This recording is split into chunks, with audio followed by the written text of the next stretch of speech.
o que esté congestionado. La peor de ellas es cuando tiene las dos al mismo tiempo. Entonces, cuando yo esté valorando a un paciente y sospeche de falla cardíaca, puedo aplicar el famoso splash. El splash no son criterios diagnósticos, sino es una mnemotecnia, una guía clínica que me va a permitir acordarme de todo lo que yo debo evaluar cuando estoy sospechando que mi paciente tiene falla cardíaca. Entonces, evidentemente, mientras más criterios tenga mi paciente y mejor si es que tienen todos, más apuntará hacia la falla cardíaca. Mientras menos cosas vaya teniendo mi paciente, me obliga a descartar diagnósticos adicionales, por ejemplo, una neumonía, por ejemplo, derrame pleural, entre otras cosas. Entonces, una vez que yo he hecho esto, si es que efectivamente la historia clínica apunta que mi paciente tiene una falla cardíaca aguda, viene la tercera pregunta y capaz que es la más importante. ¿Por qué un paciente que no tenía falla cardíaca hasta hace 2 horas, ahorita está con falla cardíaca?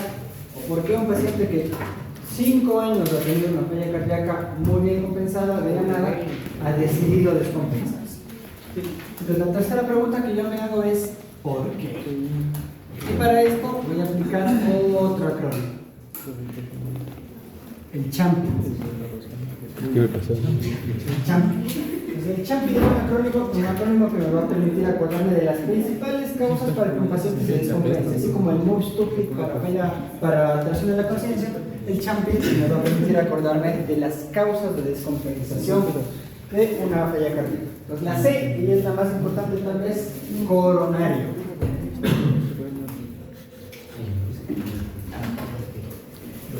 Mi paciente está infartado, tiene un síndrome coronario agudo, ya le hice un electrocardiograma y vi que tenía elevación del IST, ya le pedí unas troponinas. Entonces, una de las principales causas de que un paciente que no tenía falla cardíaca ahora tenga falla cardíaca es un infarto.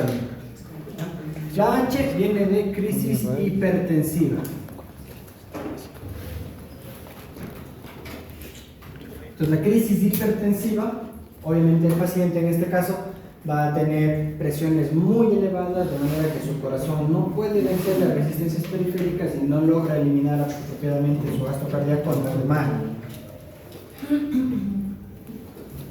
¿Ya?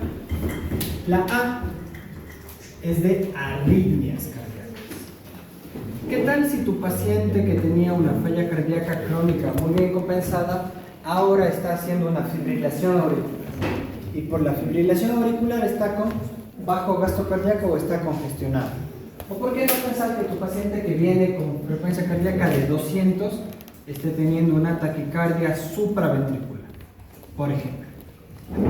Entonces, una arritmia cardíaca puede ser una causa frecuente de una descompensación de la falla cardíaca. La M es de mecánica, una causa mecánica, principalmente una alteración de las válvulas, una valvulopatía aguda. La P viene de tromboembolia pulmonar. T. Mi paciente está con TEP y por eso está congestionado. Aumentaron las presiones de llenado por una obstrucción a la salida del ventrículo derecho. Es un shock obstructivo que se convirtió en un shock cardíaco. La I viene de infecciones. Y no hace referencia solamente a infecciones cardíacas.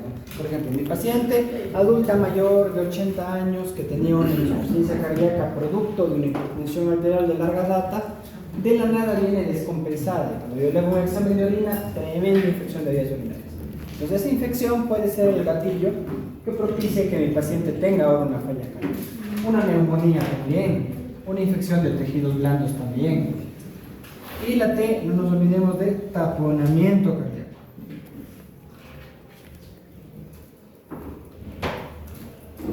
Y aquí acuérdense de la triada de Beck, el taponamiento cardíaco.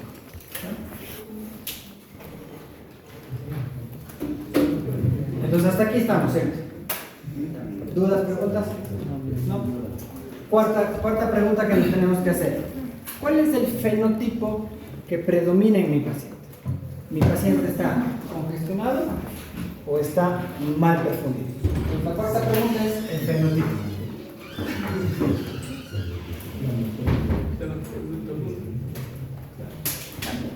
Pues como yo sé que a ustedes les gustan un montón las tablas de 2×2, lo vamos a hacer en una tabla de 2×2 y vamos a combinar las variables.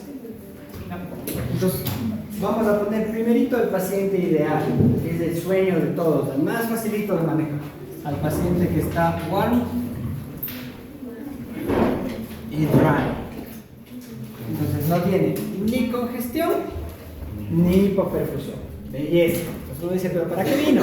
A lo mejor necesita un ajuste en su tratamiento. Entonces, ¿cómo manejamos a este paciente? Ambulatorio y únicamente haciendo un retoque en el tratamiento. Pero estos pacientes son la minoría. Tal vez así te llegará al consultorio, pero no te va a llegar a la emergencia warm and dry. Lo que habitualmente llega a la emergencia es el paciente warm and wet. Por suerte, este es un paciente que está bien perfundido, o sea, no se va a morir, pero está congestivo. Entonces, si está congestivo, ¿qué tenemos que hacer? ¿Tenemos qué? Sacarle líquido. Sacarle. Muy bien, espérame un rato. ¿Aló? ¿Aló? Unos amigos, ¿se me puede devolver la llamada en unos 10 minutitos que estoy difícil? Gracias.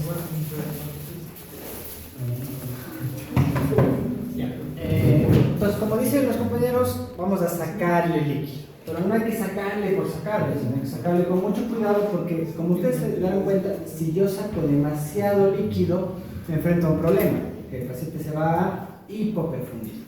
Entonces voy a tener un paciente congestivo y mal perfundido y la cagué.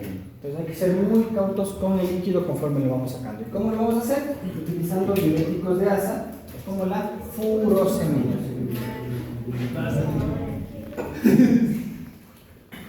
Nuestro queridísimo Laxi. Pero no es tan fácil como parece. ¿Cómo vamos a hacer la furosemida? Déjenme borrar esto de acá porque si no vamos a estirar un poquito con la furosemida. Entonces acordarse que la furosemida es un diurético de asa y que depende de la excreción de sodio. Es decir, que el éxito de la furosemida está en qué tanto sodio logre hacer que el cuerpo no reabsorbe. Entonces, ¿cómo vamos a manejar la furosemida? ¿Cuáles son las dosis? ¿Cuáles son los objetivos? Es lo que vamos a revisar. Entonces, aquí ya empieza el primer problema. Nos dice, la furosemida le vas a dosificar de preferencia en bolos divididos cada 8 o cada 6 horas. Y la dosis va a depender si es que el paciente tiene una insuficiencia cardíaca de novo o si tiene una insuficiencia cardíaca crónica agudizada. Si la insuficiencia cardíaca es de novo, es decir, es de un paciente que nunca ha recibido diuréticos, la dosis de elección del diurético son bolitos de 20 miligramos intravenosos cada 8 o cada 6 horas. ¿Ya? Por contrapartida, si es un paciente que ya ha estado recibiendo diuréticos porque ya tiene una insuficiencia cardíaca crónica, vas a multiplicar por 1 o 2.5 veces la dosis oral del paciente. Es decir, que si el paciente tomaba 40 miligramos por vía oral, tú puedes aplicar entre 40 y 80 miligramos intravenosos.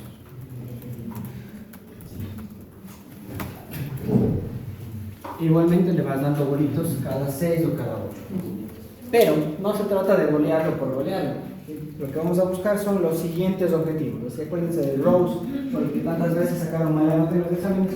Aquí acuérdense de los objetivos de la descongestión del paciente. Entonces, objetivo terapéutico con la furosemida. Objetivo número 1, lograr que el paciente orine entre 1.5 y 2 litros en las primeras 4 o 6 horas. Y entre 5 o 6 litros en las primeras 24 horas. ¿Ya?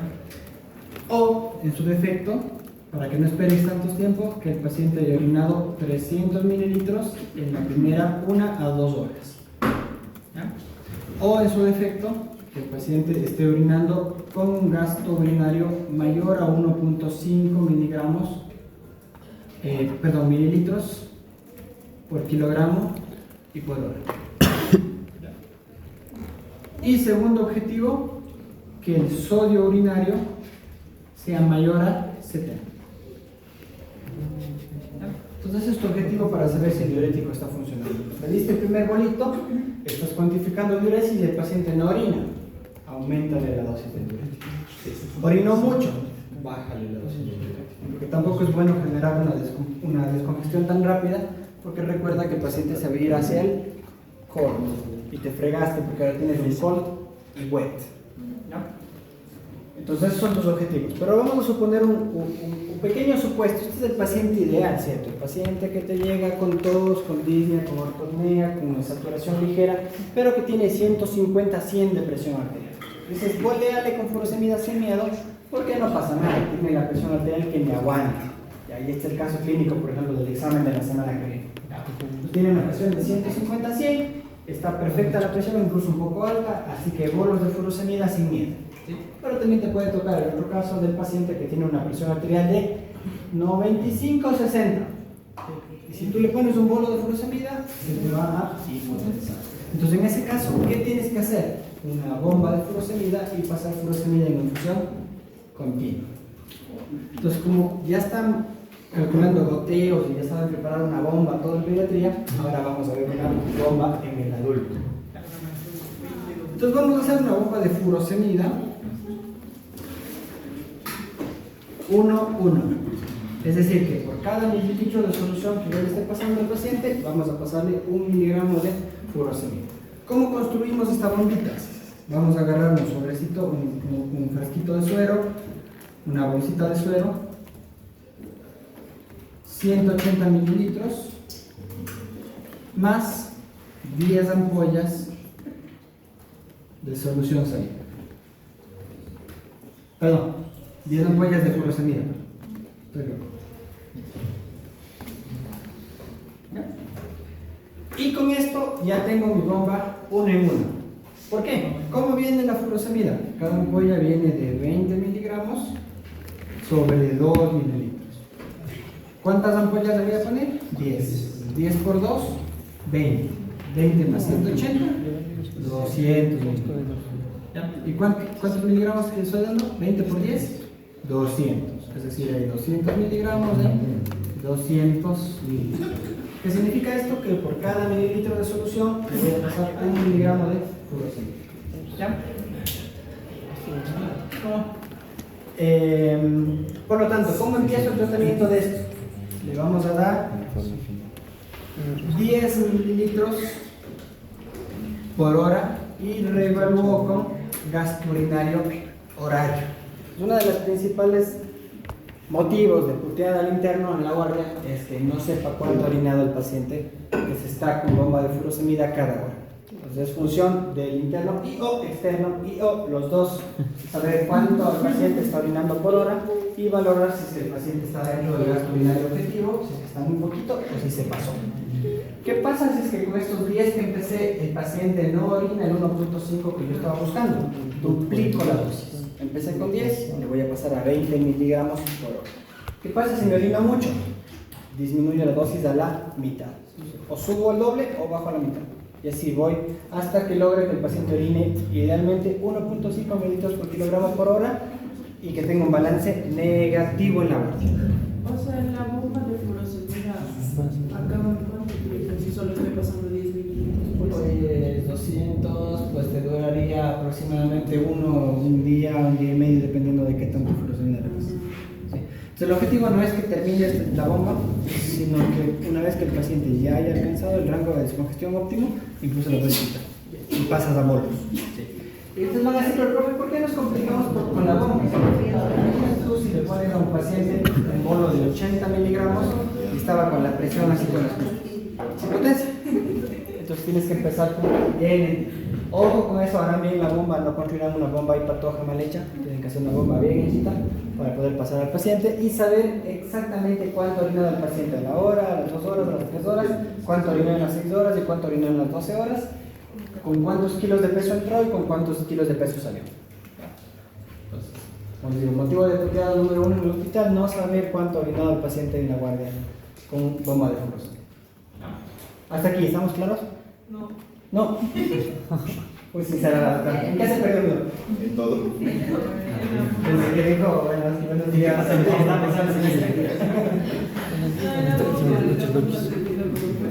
¿cómo la construyes? 180 mililitros de suero, ¿verdad? Agarras tú una bolsita de 250 de suero, Ahí sale extraer 70 mililitros y los botas. Entonces dentro de la bolsita quedan 180, ¿verdad?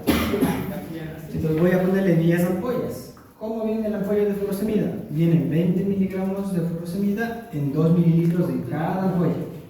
¿Ya? Entonces como yo le voy a poner 10 ampollas, cada ampolla tiene 2 por 10, 20 mililitros. Entonces, los 20 mililitros de la agüita que venía en ampolla, más los 180 mililitros de mi suero, ya están 200. Y 200 miligramos de la ampolla que tenía disuelto en las 10. Entonces tengo 200 miligramos disueltos en 200 mililitros. Es decir, por cada mililitro pasa un miligramo. ¿Con cuánto empiezo? Con 10 mililitros, es decir, con 10 miligramos. Y voy contando por gasto urinario. Si me va quedando, duplico la dosis.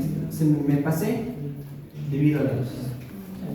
Y nos dice la guía también, aparte de la furosemida, para descongestionarle más rápido y mejorar los síntomas pulmonares, puedes empezar nitroglicerina intravenosa. Si estás en la UCI, sí, pero si estás en el hospital, no hagas esto porque el paciente requiere monitorización estrecha. Pero vamos a ponerlo acá abajito por si es que lo llegan a...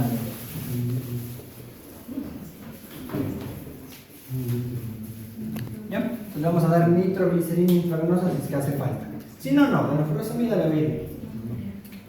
Ya, vamos a otro paciente que hay que tener mucho cuidado, que es el paciente que está cold and dry. ¿Qué significa esto? Que está mal perfundido, pero que no está congestionado. ¿Qué le hacemos a él? ¿Qué se les ocurre? Le vamos a dar líquidos. Aunque suene paradójico, pero vamos a hacerlo al contrario. Vamos a darle líquidos. Vamos a darle su lactato en pequeños bolos de 250 o 500 mililitros y vamos evaluando la presión arterial, pero sin permitir que se pase a wet, que se nos congestione. Y si no mejora con el lactato, pues nos tocará darle Norepi o Dobuta. ¿Ya? Y tendremos que pasarlo a la terapia intensiva. Y aquí viene el paciente, el peor de los peores. El paciente que está cold y está wet. ¿Y cuál es el problema? Si le sacas líquido, le bajas la presión. Si le pones líquido, lo congestionas más. Entonces ese paciente tú lo identificas y automáticamente con el mismo envío con el que lo trajeron, lo mandas a la terapia intensiva. Porque como tú entenderás, es un paciente al que le tenemos que poner bomba de Norepi, bomba de Dobuta, bomba de furosemida. Entonces va a estar el pobre paciente en la cama y capaz necesita ventilación no invasiva, entonces va a estar el paciente en la cama y como ven ustedes un portazuero con 1, 2, 3, 4, 5 bombas. ¿Ya? Entonces cada bomba para una cosa. Entonces esos pacientes no se los pueden manejar en hospitalización regular ni en emergencia, sino tienen que ir a cuarto crítico o a terapia intensiva. Entonces, si tú identificas que tu paciente está mal perfundido y encima congestionado, para la terapia intensiva, no le hagas nada. Porque este paciente estará en shock cardiogénico.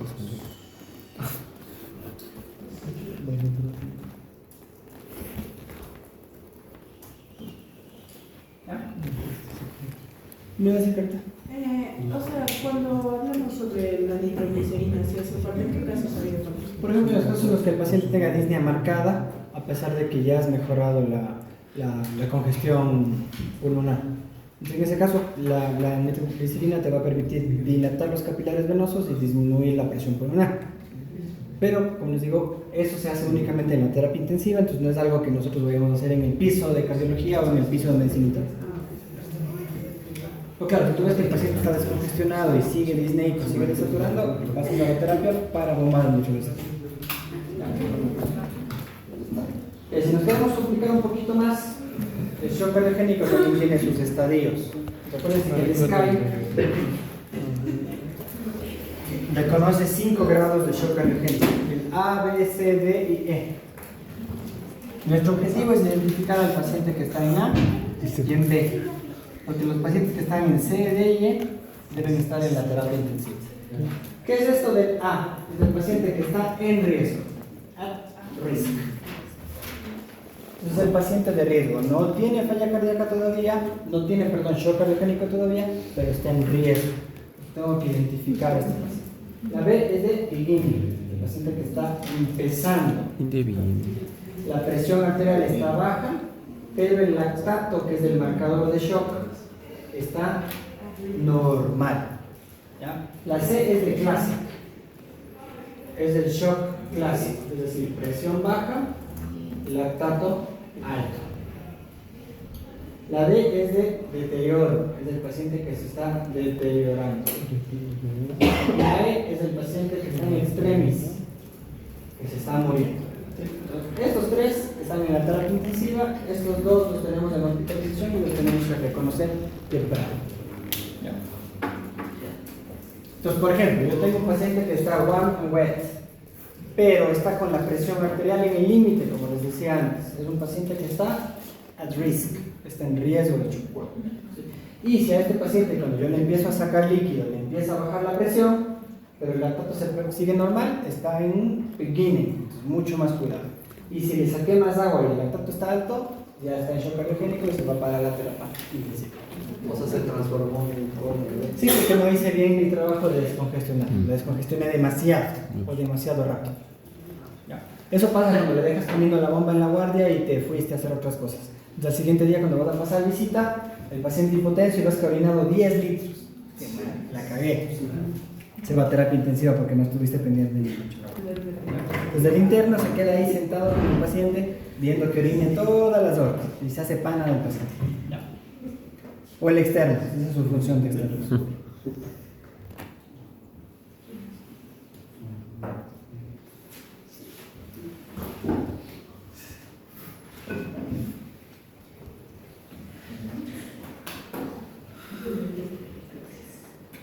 Ya, hasta aquí, ¿dudas?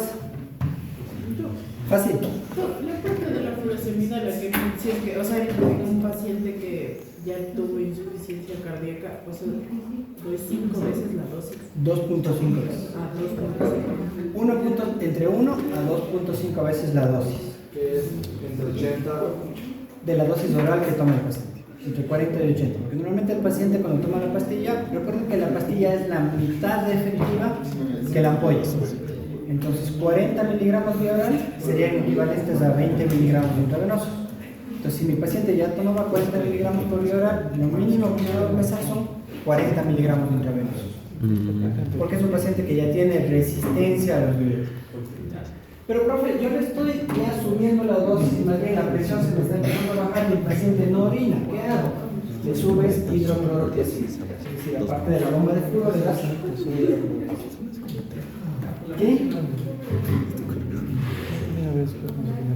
12, 5, 25 o 50.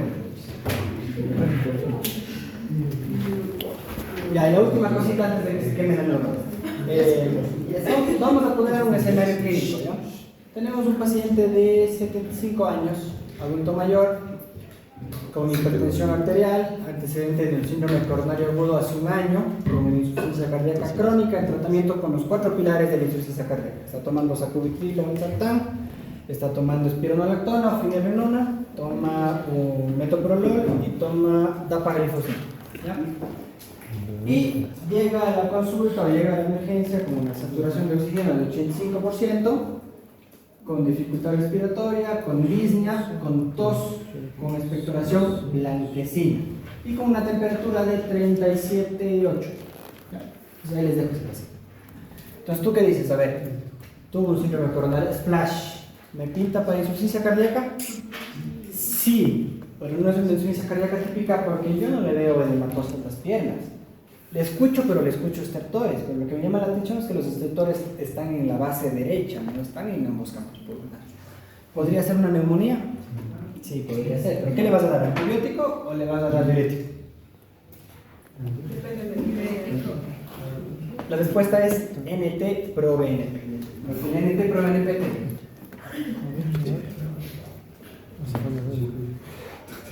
El NT-proBNP, acuérdense que es el péptido natriurético.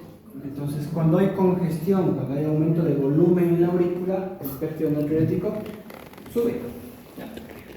Entonces, ¿qué quiere decir esto? Que si el péptido natriurético está alto, me decanto hacia cardíaco. Si el péptido natriurético está normal, me decanto hacia neumonía. De manera que, me dice la guía JACC del 2026, tu paciente tiene menos de 300 de NT-proBNP, la disnea es pulmonar. Entonces le hice el NT-proBNP a este paciente, me salió 150. Entonces, antibiótico porque esto es neumonía. ¿Ya? Ahora, si el paciente tiene NT-proBNP, hay que ajustarlo por edad, si no podía ser tan fácil. ¿Ya? Si el paciente tiene menos de 50 años, que no es nuestro caso, considero que si tiene más de 450 de NT-proBNP, tiene insuficiencia cardíaca. Si mi paciente tiene entre 50 y 75 años, si es que tiene más de 900, tiene insuficiencia cardíaca. Y si mi paciente tiene más de 75 años, si tiene más de 1800, tiene falla cardíaca. Entonces me van a decir, profe, ¿y cuánto tiene este paciente en el caso clínico? Él tiene 76 años y sacó 1500. Está en zona gris. Puede ser respiratorio o puede ser cardíaco. Exacto. Lo mismo que dice el doctor Kevin, aunque no dice la abuela. Podría sacar 2000 y saca 1600. Entonces no sé si es cardíaco o no sé si es pulmonar. ¿Qué te puede servir en ese caso? Un ecocardiograma bedside. Pie de cámara. Un ecocardiograma. Pero si por suerte tuya te salió menos de 300, era neumonía. ¿Ya? Entonces ahí tienen para el spoiler del caso clínico de la semana que viene.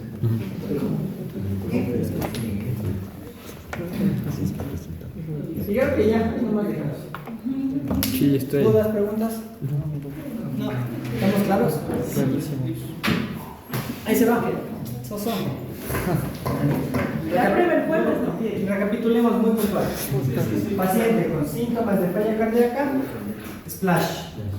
O sea, el splash me dice, ¿apunta así o apunta no? Segunda pregunta, si es que apuntaba así, ¿es de nuevo o es crónico reagudizado? Tercera pregunta, champion, ¿cuál es la causa para que el paciente se haya descompensado? Cuarta pregunta, ¿cuál es el fenotipo? Y dependiendo del fenotipo, elijo el tratamiento. Si es que por suerte está en este estadio, furosemida o estos métodos. Entonces, cuando en el examen les pregunte, tienen que poner, voy a darle furosemida buscando esos objetivos, porque si no, tendrán medio punto. En este paciente no se hace champion. Claro, si es que tú dices falla cardíaca y probablemente te salió el 3000, ya haces champion, porque aunque era una falla cardíaca crónica, algo pasó para que el paciente se descompense. Probablemente ese algo puede ser una nueva cardiopatía isquémica, puede ser una arritmia o puede tener una incepción. De todo se hace champion, sean agudos de nuevo, sean agudos de agudizados. Me sirve para determinar la causa. Determinar la causa, porque aquí no estás tratando la causa, aquí estás tratando la congestión o la perfusión, pero no la ¿Y causa. cómo determino eso? Con nuestro paciente. ¿Cómo determinas esto? Exámenes ahí, electrocardiograma, radiografía del tórax, angiotomografía, dimerodén, o sea, haces el abordaje específico de la respiración. Yo sí me tardo en... ¿Qué tal más la vida? Es una guardia entera. ¿Ya? Creo que un poquito peor. Cambio de los y por lo tanto irá al examen. No, y el NT-proBNP siempre hago, no tengo algo claro, o sea, cuando tengo una sospecha pulmonar. No tengo una sospecha, aunque también te dicen algo como seguimiento. Porque si tu paciente tiene falla cardíaca, con el tratamiento empieza a bajar el proBNP, quiere decir que el tratamiento está bien. O sea, ya mandé un tratamiento, entonces le puedo poner ahí monitorizar NT-proBNP. Sí, en este proBNP puede. Tú dices, empecé con 9000 y al siguiente día está con 7000. Papá. Gracias,